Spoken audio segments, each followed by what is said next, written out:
सभी छात्र छात्राएं ध्यान दें। आज सेकेंड पाली का ये क्वेश्चन पेपर साइंस का क्लास 10वीं का है। आप लोगों ने जो एग्जाम दे के आए हैं उसमें जो आपने ऑब्जेक्टिव क्वेश्चन को जो आपने सॉल्व किए हैं उसका आंसर की यहाँ पर मैं देने जा रहा हूँ। आप लोग मिला लें। ये शिष्य कुल क्लास से आपका दिया जा रहा है। बहुत ही बारीकी से अध्ययन करके यहाँ पर आपको ऑब्जेक्टिव क्वेश्चन 100 में 100% सही दिया जा रहा है। आप अवश्य इसे मिलावें।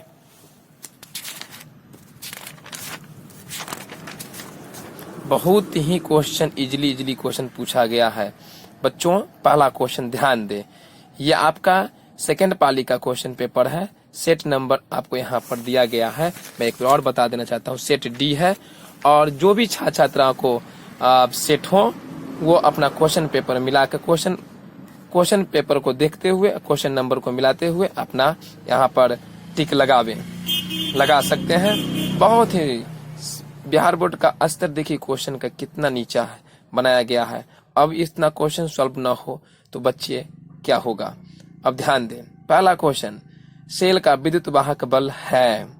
सेल द्वारा इकाई आवेश पर लगाया गया बल, विभवांतर, सेल द्वारा इकाई आवेश पर किया गया कार्य, इनमें से कोई नहीं। तो देखिए ऑप्शन नंबर आपका बी सही है, विभवांतर। ध्यान रखेंगे ऑप्शन नंबर बी, विभवांतर। अब क्वेश्चन आएंगे, आप 2 क्वेश्चन नंबर पढ़ेंगे।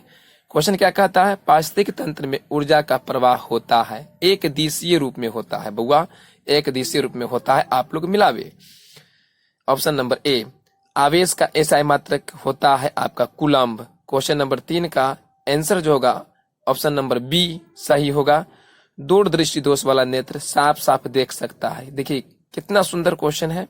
आप जानते हैं इसकी परिभाषा भी जानते हैं कि आंख का वैसा दोष जो निकट की वस्तु को साफ साफ नहीं देखता है और दूर की वस्तु को साफ साफ देख लेता है ना। तो ऐसे दोष को दूरदृष्टि दोष कहते हैं। इसे दूर की वस्तु को स्पष्ट रूप से देखेगा। ऑप्शन नंबर आपका क्वेश्चन का 4 का ऑप्शन नंबर बी होगा सही।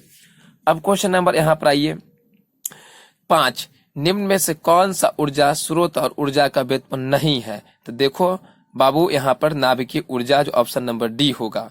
विद्युत धारा के चुंबकीय प्रभाव की खोज किसने किया, तो ऑस्टेड साहब ने किया, जो ऑप्शन नंबर डी है। मिलाते जाइए, बहुत इजीली क्वेश्चन है। चिन्ह के निर्देशांक परिपाटी में धनात्मक फोकस दूरी होती है। अब यहाँ पर देखिए, यहाँ पर उत्तल लेंस की भी होती है और उत्तल दर्पण की भी होती है। ऑप्शन नंबर आपको यहाँ पर डी सही होगा। अब क्वेश्चन, निम्नलिखित में किस किरण से सामान्य नमक का जलीय क्वेश्चन क्या कहे फिर से पढ़ेंगे। निम्नलिखित में किस कारण से सामान्य नमक का जलीय घोल विद्युत का सुचालक होता है। तो देखो धनावेश एवं ऋणावेश दोनों की विपरीत दिशा में गति के कारण होता है। अब देखो यहाँ पर सोडियम Na है। सोडियम की परमाणु संख्या कितना होता है, 11 होता है। और क्लोरीन की परमाणु संख्या कितना होता है, 17 होता है। देख लीजिए, तो एक ये इलेक्ट्रॉन देगा इसको, तो ये क्या हो जाएगा, तो एक इलेक्ट्रॉन देगा तो प्लस, ये एक इलेक्ट्रॉन ग्रहण कर लेगा तो माइनस, न समझे। इसलिए क्या हो जाएगा, ऑप्शन नंबर आपका क्या हो जाएगा बी, धनावेश एवं ऋणावेश दोनों की विपरीत दिशा में गतियों के कारण होगा। अब ऑप्शन नंबर आगे क्वेश्चन देखेंगे। क्वेश्चन नंबर 9, जैव आवर्धन प्रदर्शित करने वाला रसायन क्या है, डीडीटी। रंध्र का मुख्य कार्य क्या है, गैसों के विनिमय एवं वाष्प उत्सर्जन। Option number B. Question number 10 का ऑप्शन नंबर बी मिलाएंगे। फिर क्वेश्चन आपके 11 नंबर क्वेश्चन है, वायुमंडल में CO2 का प्रतिशत कितना होता है, तो 0.03% होता है। राइट आंसर 11 का आपका बी हो जाएगा। और आप लोग जितने भी छात्र एवं छात्राएं हैं, अगर आप लोग नए हैं तो इस चैनल को आप थोड़ा सा सब्सक्राइब कर देंगे, जिससे कि आपको आने वाला और वीडियो आपके पास पहुंच जाएंगे। आंसर की का जो जैसे परीक्षा खत्म होगी उसके बाद जस्ट आपको मिलते जाएंगे। और देखिए क्वेश्चन नंबर 12, पौधे के उत्सर्जित पदार्थ क्या है। तो देखिए टैनिन भी उत्सर्जित है, गोंद भी है, रेजिन भी है, इसलिए ऑप्शन नंबर डी इनमें सभी। अब क्वेश्चन देखिए यहाँ पर क्या है, डायलिसिस मशीन द्वारा रक्त का शुद्धिकरण की प्रक्रिया क्या कहलाती है। तो आप जानते हैं क्या कहलाती है, हीमोडायलिसिस कहलाती है। Option number D. निम्नलिखित में कौन गुरुत्वानुवर्तन का उदाहरण है, तो जड़ की वृद्धि, जो जड़ के देखो गुरुत्वानुवर्तन है, जो पृथ्वी अपनी ओर क्या करती है, अपनी ओर आकर्षित करती है। तो जड़ यहाँ फल की वृद्धि तो ऊपर की ओर होती है, फूल की वृद्धि ऊपर होती है, लेकिन जड़ की वृद्धि क्या होती है, आपको नीचे की ओर होती है। तो इसलिए option number B right answer. अब क्वेश्चन है 15 नंबर क्वेश्चन, पूर्ण विकसित अंडाशय कहलाता है तो क्या फल कहलाता है? तो ऑप्शन नंबर ए लैंगिक जन संचालित रोग है। आप जानते हैं ऑप्शन नंबर सी एड्स है। किस पीएच मान वाला बिलियन सबसे अधिक क्षारकीय होगा? 17 नंबर क्वेश्चन, तो इसमें पीएच बराबर 11, ऑप्शन नंबर सी। अब क्वेश्चन नंबर आएंगे 18, चूना जल का रासायनिक नाम क्या होगा? कैल्शियम हाइड्रोक्साइड, जिसको हम बोलते हैं CaOH के होल ट्वाइस। कौन नहीं जानता है? कितना सुंदर क्वेश्चन है, कितना अच्छा है, बहुत मजे है।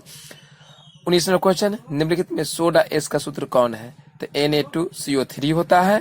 ठीक है बुआ, अब ध्यान दो, बहुत सुंदर क्वेश्चन। अब क्वेश्चन नंबर 20, निम्नलिखित में कौन ग्लोबल लवण का सूत्र है? तो ऑप्शन नंबर आपका ए Na2SO4 × 10H2O। निम्नलिखित में संश्लेषित सूचक कौन है? तो देखिए संश्लेषित सूचक आपको मात्र है मिथिल ऑरेंज है। अब बाद में के तीनों जो है ना आपको वह प्राकृतिक सूचक है।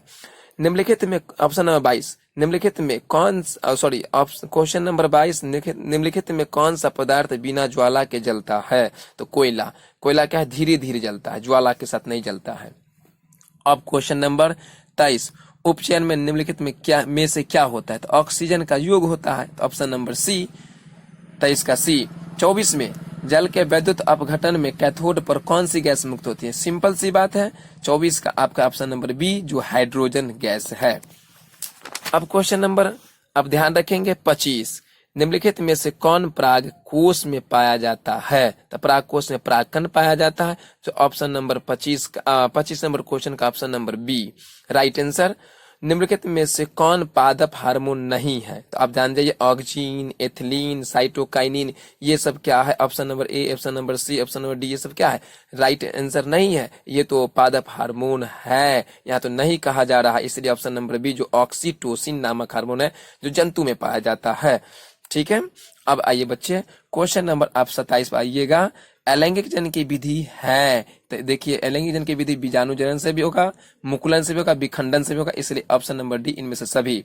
मेंडल ने अपना प्रयोग के लिए किस पौधे का चयन किया? देखो कितना सुंदर क्वेश्चन, एकदम राइट आंसर ए। देख करके आप बना सकते हैं, देखेंगे क्वेश्चन का औस्तर कितना गिर चुका है, देख लीजिए, मटर का है ना, ऑप्शन नंबर ए 28 का ए। निम्नलिखित में से किनको जीव विज्ञान का पिता कहा था? जानते अरस्तु साहब को, ऑप्शन नंबर बी 29 का। अब क्वेश्चन नंबर 30, मानव युग में लिंग गुण सूत्र की संख्या 2 होती है, 22 अलिंग होते हैं 22 जोड़ा, और एक जोड़ा जो आते हैं उसमें वो मतलब देखिए वो 2 होगा, ऑप्शन नंबर 2। ऑप्शन नंबर 2 नहीं, राइट आंसर 30 का बी। प्रकाश संश्लेषण की प्रकाश अभिक्रिया होती है किस? क्लोरोप्लास्ट के ग्राना में होती है, ऑप्शन नंबर आपको बी। गुर्दे में उत्पादित मूत्र अस्थायी रूप से संग्रहित होता है, वह मूत्राशय में होता है, ऑप्शन नंबर डी। देखिए क्वेश्चन है अगला, सघन माध्यम से विरल माध्यम में गमन करने पर आपतन कोण और अपवर्तन कोण में क्या संबंध होता है? तो देखिए सघन माध्यम से अगर जाएगा तो विरल माध्यम की ओर, तो सघन माध्यम जैसे ही प्रवेश किया तो विरल की ओर क्या हो जाएगा? अपने दूर हटेगा, तो इसलिए R greater than I, option number C. अब क्वेश्चन है निर्देशांक चिन्ह परिपाटी में सभी दूरी कहाँ से मापेंगे? सिंपल सी बात है, देखिए सभी दूरी जो मापेंगे निर्देशांक 4 ऑप्शन बना लीजिए। ये आपको मान लीजिए ध्रुव हो गया, तो ध्रुव से हम क्या करेंगे? सभी की दूरी मापेंगे। अगर यहाँ दाईं तरफ जाएंगे तो प्लस, ऊपर जाएंगे तो माइनस, बाईं तरफ जाएंगे तो माइनस, नीचे की ओर जाएंगे तो माइनस। इस ऑप्शन नंबर बी हो जाएगा ध्रुव। निम्नलिखित में से किस धातु से सोलर सेल बनाया जा सकता है? Silicon. Silicon right answer silicon. अब कंडीशन है ऑप्शन नंबर आपके यहाँ पे 36 है, लघु पतन के समय परिपथ का प्रतिरोध क्या होता है? बहुत अधिक बढ़ जाता है, ऑप्शन नंबर सी। अब क्वेश्चन 37 है, क्वेश्चन नंबर 37 को आप बना कर देखेंगे। ठीक है, मैं इसको तब तक छोड़ देता हूँ। 38 नंबर क्वेश्चन, विद्युत बल्ब के फिलामेंट का द्रव होता है, टंगस्टन का होता है। ठीक है, लोहा का नहीं होगा, नाइक्रोम का नहीं होगा, ऑप्शन नंबर आपका बी होगा। प्रकाश का न्यूनतम तरंग दैर्घ्य कितना होता है? तो 550 nm होगा। अब सुन लीजिए, इसका होता है 450 nm से लेकर के 750 nm के बीच में। अब देखिए 450 और 750 के बीच में आप गौर से देखेंगे यहाँ पे, तो आपको क्या लगेगा? 550 के बीच में आ रहा है, इसलिए राइट आंसर ए हो जाएगा। वैद्युत प्रतिरोध के कारण चालक में उत्पन्न होता है, तो उसमें प्रभाव उत्पन्न होता है। अब ऑप्शन नंबर यहाँ पर वो आपका ऑप्शन नंबर कितना था? 40 का आपका सी था। अब ऑप्शन नंबर यहाँ पर देखेंगे, क्वेश्चन देखेंगे 41, ऑक्सीजन के परिवहन के लिए जिम्मेदार रक्त घटक कौन है? तो WBC नहीं, WBC नहीं, RBC। ऑप्शन नंबर ए हीमोग्लोबिन जो कहते हैं, तो RBC में। कृमि परिशिष्टिका किसका हिस्सा है? इसका भी क्वेश्चन पेपर को अभी संशय है, इसको देखा जाएगा।